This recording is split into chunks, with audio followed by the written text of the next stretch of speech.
It's a real pleasure to be able to introduce our speakers this afternoon, and in particular Armand D'Angour, Associate Professor of Classics at Oxford and Fellow and Tutor at Classics at Jesus College.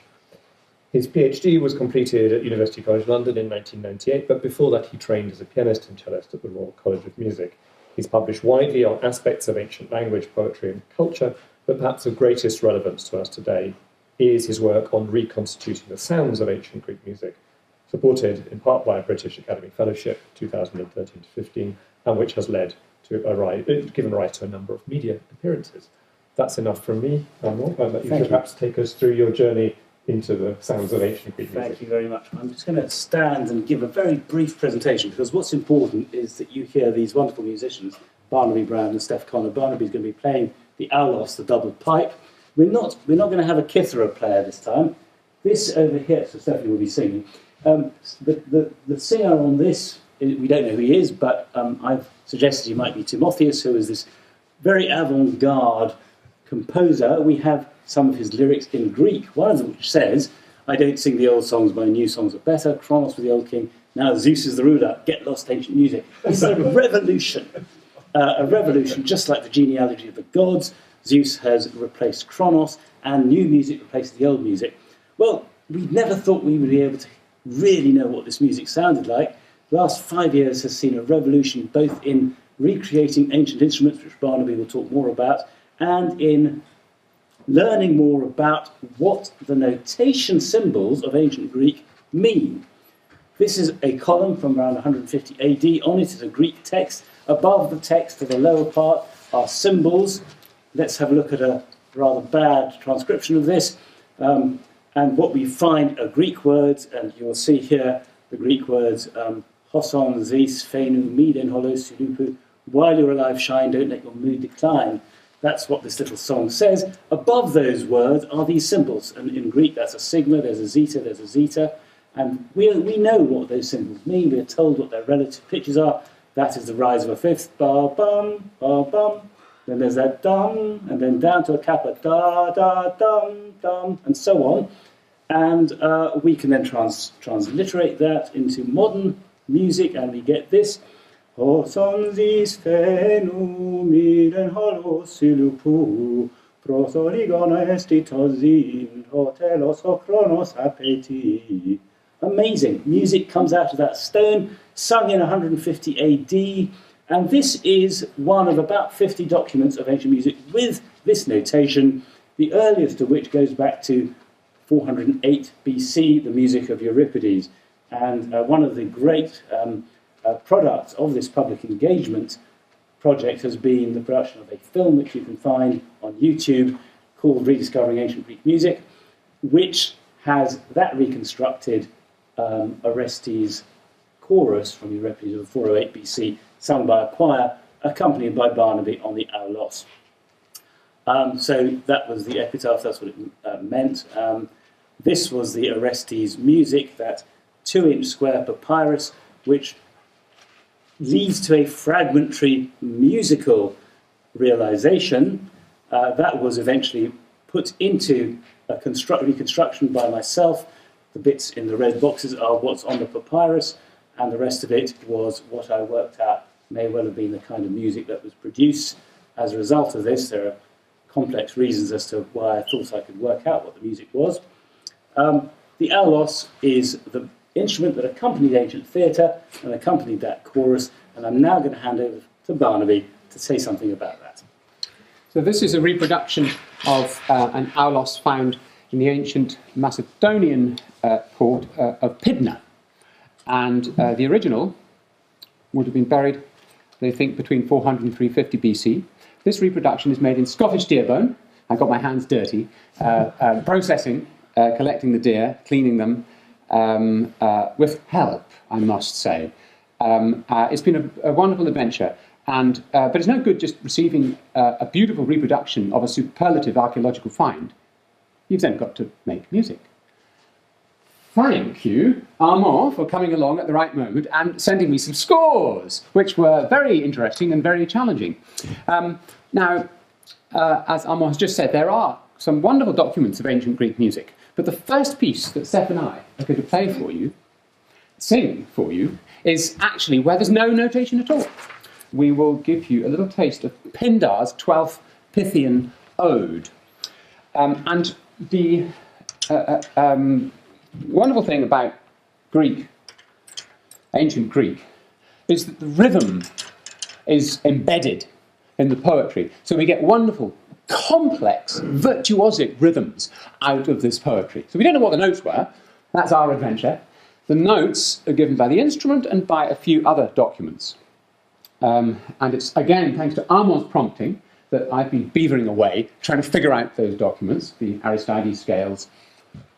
For this one, we use the Dorian, with a few moments of Mixolydian for contrast.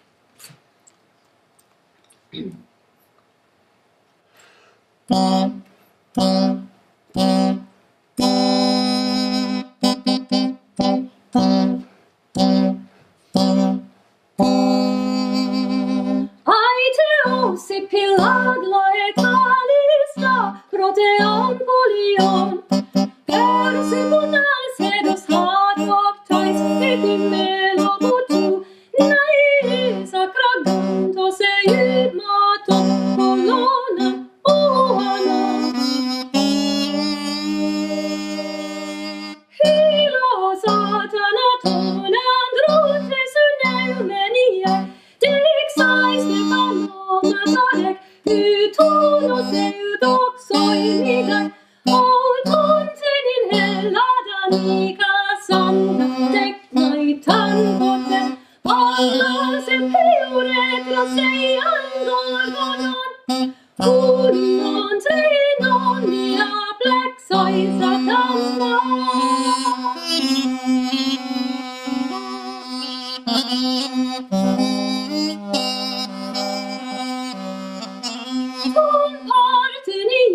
Supporta platas, opinion que balais, aile gomenos, pensis circamatoi, per Zeus oputlet, tritonarus, senca signet aneros, en maleais repoira, ois et moira nagon.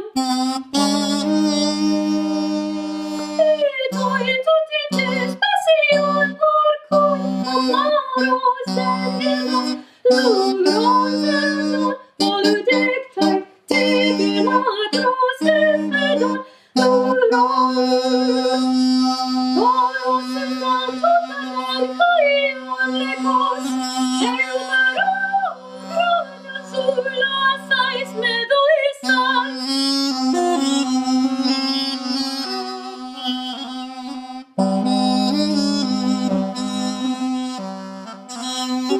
Ostanas, tona pocrus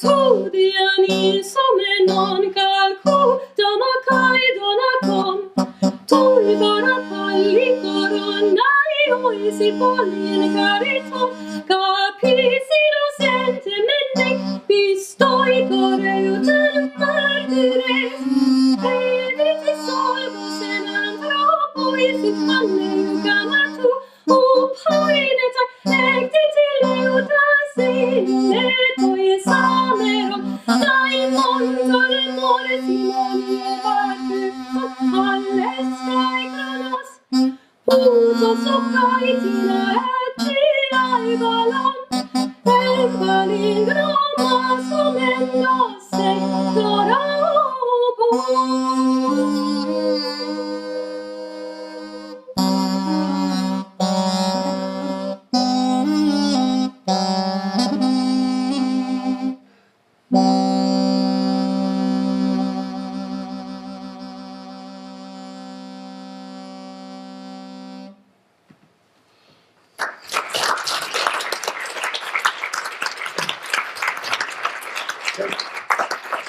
Probably should have said, I mean, Pindar wrote this ode, it's called the Pindar Ode, which describes the creation of the Aulos on the basis of a myth in which the goddess Athena heard the cries of the Gorgons who were being killed by Medusa, their screams, and created an instrument that would be able to replicate those sounds. So that's what that is the story that is being told in the 3 verses. And we know that scales from Aristides, as Barnaby mentioned, the notes of those scales, which he has used, and Stephanie was singing, using those notes. We know the rhythms. You heard some of the da, da, da, da, da, da, da, that rhythms that come out of the text of that. And we can work out things such as the pitch and so on from the instrumentation. So just to say, this is not something that is done from a purely imaginative point of view. It's done with scholarship behind it. We think that from all the information we can bring together, that is the kind of sound that an ancient Greek might have heard. Now, they may not have heard a soloist sing it. Pindar's odes were famously sung by choruses of perhaps men and boys, so it could have been with high voices and low voices as well. But that is the kind of sound. And it was very important for me in running this project to try and get familiar with the idiom of ancient Greek music by listening to how Dorian and Mixolydian and the other scales that we're told about, whose notes we know about, would have actually sounded. What it has led to is an extraordinary breakthrough, which is a recognition that the idiom of ancient Greek music is very much that of our Western tradition. This has generally not been understood or believed. People have said Western music starts with Gregorian plainsong in the 9th century AD, and that was taken from Hebrew liturgy or from the Near East. Well, actually, Greek music underlay everything that Roman music involves. So the Romans, centuries of the Roman Empire from the 2nd century BC all the way through to the 4th century AD, and then music beyond that. European music never left Greek music behind for 1,000 years. So it makes sense now to link up ancient Greek music of the kind you just heard with our Western musical tradition. And there's a lot to be said about that. I'm writing a book which will take years. But I thought I'd give you some of the background of that. What we just heard was Pindar, roughly 500 BC. Sappho, same kind of period, perhaps a bit earlier, on the island of Lesbos, famously Sappho, a lesbian singer. And we are told that her favourite mode was the Mixolydian mode. We know the notes of that mode. And a recent discovery of a Sappho poem on papyrus, the Brothers' poem as it's called, in which Sappho says, my brother's coming home from his trip to Egypt, will he be safe? She's asking the gods to make sure that they look after him. That is the piece that now Stephanie is going to sing.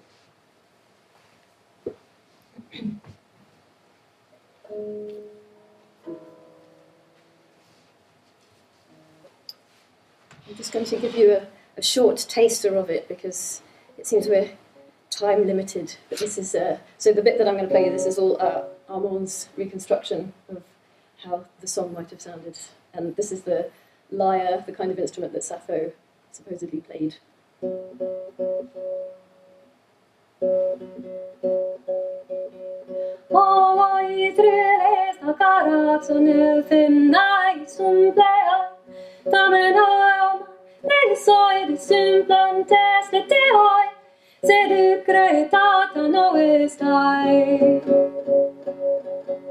Ola che ben pene me kaikille stai, ola lise stai, basilea neran, exike stai tuide, sana gonta, na karakson. Kame peiure narde mea stadala, quanta daimones in a pitro pomen, eudi aigarek megalana etan, aipsa pelontai.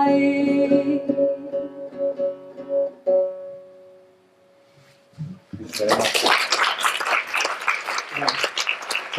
filling in information as we go. The Greek language, the ancient Greek language, has pitch accents. In other words, the words went up and down in pitch, and we're told that was within the scope of a fifth, a bar-bum. So a word like beautiful, kalos, that's how they said it. Their voice went up on the second part of that word, kalos, and we have all those accents, we know what they are. And when those are set to music, all the documents that we have suggest that the Greeks naturally would have set them to a melody which reflected those pitch accents. So we have the pitch accents of Sappho, which actually were a slightly different dialect from those of later Athenian Greek, but we have them, and I use those pitch accents to use the scale that Sappho we know would have used, and to create a melody out of that, which is what you just heard Stephanie singing, and also the rhythm of the Sapphic stanza is very clear and insistent from the words of Sappho's Greek. So bring these things together and we get something of that kind. Now, one of the things that you might have noticed was that Stephanie was singing not quite semitones. What might have sounded slightly out of tune, she was singing microtones. So we can more or less pitch a semitone easily. We go, ba-bum. Now, what do we do if we're trying to get a note in between that? It's very hard.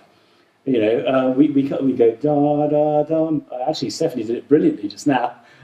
We have those notes in the notated music of ancient Greek. It's very difficult for us to pitch them, but actually you may have heard that as quite a tonal piece, and this I think was one of the breakthroughs. Listening to this music, we realised that actually you can be tonal and still sing quarter tones. Just as if you gave someone a piano keyboard and said, look, we've got 12 tones, they're in semitones here, what kind of music do you think Bach created? Well, the answer is not 12-tone music. That never happened until Schoenberg came along. Bach created tonal music, and the chromatic notes were used as passing notes. So a lot of what Stephanie sang had those passing da-da-dum, da-da-dum, a note between a da and a da, which I can't pitch, and most of us can't, but the Greeks could hear them. They were on the strings of the lyre, or the barbitos, which was the lyre that Sappho used, and so we have to respect that, but at the same time recognise that the function of those quarter tones or third tones, we had very precise mathematical details, some of them were more like a third tone, the function was more like a passing note than a standing note. And that again brings us back to ancient Greek tonality, a very important, I think, discovery of this project. So we're now moving on from the 6th, 5th century through to 128 BC.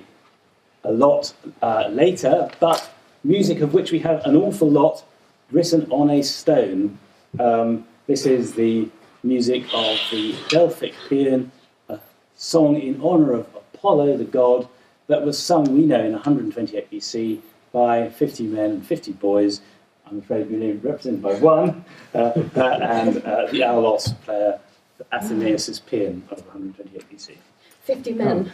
Come close. Okay, so this is we've been working on this, and it's an amazing. Armand reconstructed this or prepared a sort of fully performable text. Of course, there wasn't an Aulos part, so my job, receiving Armand's score, was to figure out something to do. That included moving it to a different pitch so that I could play it on this reproduction of the Louvre Aulos, which comes from the right chronological horizon for the notation, which is pretty complete. But so what you hear from Stef is in stone, carved in 128 BC, and what you hear from me is fantasy. I've done my best, but it's been a wonderful journey. This was my first adventure with the Aulos, and it's so I wasn't really tuned in to the scales and the evidence, and so now I dread to think if I were to analyse what I've done. But it was a starting point to learn how to play the instrument. So it was preparing this accompaniment that I actually learned how to play the Aulos. So thank you for being so patient. And it's had so many performances. I mean, this particular piece, because it was the first one I sort of got to concert standard, I've taken it through festivals. We've done it in Cyprus. I performed it in Malta and in Germany and in Italy several times, as well as in Britain. So it's done the rounds. Thank you.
So, just to reiterate that nearly every single word and nearly every single note that Stephanie just sang comes from a stone.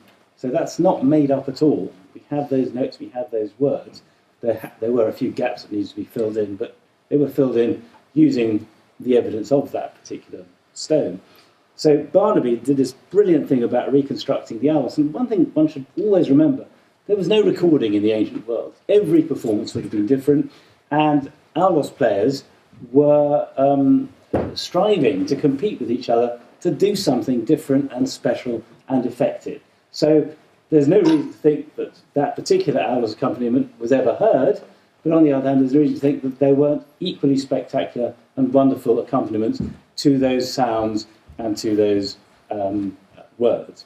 So that's from the 2nd century, and you can hear how melodically, harmonically, although there's some strangeness to it, it's nonetheless not wholly alien to the way our ears hear music. And that was one of the things that struck me very early on, that music from the 2nd century BC can't have changed that much. You heard me sing the Secular song from the 2nd century AD. This is 2nd century BC, sorry. So nothing much changed in those 400 years. Why do we have any reason to think anything much changed in the melodic and harmonic idiom in the previous few hundred years? And so it's like we have a series of stepping stones, evidence which at various centuries tells us clearly that this is a musical tradition which is essentially continuous, and one that is continuous with our own harmonic sensibility as Western trained musicians. So we have about 5 minutes for some further discussion. 2 minutes. Why do we do that? I'm really intrigued by this instrument. It's an astonishing thing, isn't it? And wouldn't a duet be easy? I'm wondering who thought of inventing an instrument that had to be played this way rather than having two people play. Well, we have two hands. Let's say if you have a single pipe, you need somebody else to play with you. But when you've got the two, something magical happens because you're able, as a performer, yes, because you're tuning it. There is a sort of inner work that goes on where you have to bring the two pipes into tune, which is not always very straightforward. You'll have heard me struggling there. Right. Sometimes I achieve it, sometimes I don't. So it really brings out a level of mastery, being able to bring them into tune and hearing fine intervals. It's very obvious. If you go a little bit out of tune, you hear those interference beats very close and loud. Thanks, John. You're saying that you have markings for pitch and you can have an idea of rhythm. What about tempo and volume? Is there anything like that? Yes. And again, this comes back to, as I was saying, historically informed, culturally informed, musically informed. If we're told that there's an exciting piece of text which is in trochees, the word in Greek comes from the word meaning running, in a running meter, then we are likely to imagine that it was quite fast. Now, what does that mean in terms of tempo? It depends on the acoustic, it depends who's playing, it depends who's singing. So in a way, a very specific tempo doesn't really matter. What matters is this a fast one? Is this a slow one? Is it a stately one? Is it an excited one? And I think we have to adjust accordingly. And that's much the same with dynamics, by the way. Okay. One last quick question. I've seen the film in the Ashmolean. Would you do a public performance to enhance the public engagement aspects? I'm terribly privileged to work with enormously talented. I mean, I can't tell you how talented you have to be to play these two instruments, melodies going on both and so on. Barnaby's one, Callum Armstrong's another, a few other musicians. We would love to perform wherever it makes sense to perform, and the Ashmolean is one place where we have performed and would perform again. The performances give an opportunity to actually learn how to play the instrument. When you start in midlife and you have family, you have a performance that sort of forces you to practice. And I must say that had I known quite how many hours of practice were involved, I might not have begun. But it's certainly rewarding. And so the actual act of engagement, I think, has propelled the research forward. And also brought in a very healthy kind of interdisciplinary and intercultural aspects, where by going out, I'm just back from Athens, where I was 12 students had made reproductions of this very instrument and their own reeds, and I was there to give them a masterclass, because although I'm a complete beginner and I can't really play, there are very few teachers at Aulos at the moment. So they invited me over, and I learnt so much. For example, in terms of tempo, they're very keen on their Greek, on the evidence from dancing and dances from islands and say the Pontus region are thought to be very, very old. So they've got lots of ideas. Well, we heard it all here. Thank you for taking us to a different world and a different time and reminding of those connections that keep us all together. Thank you very much. Thank you.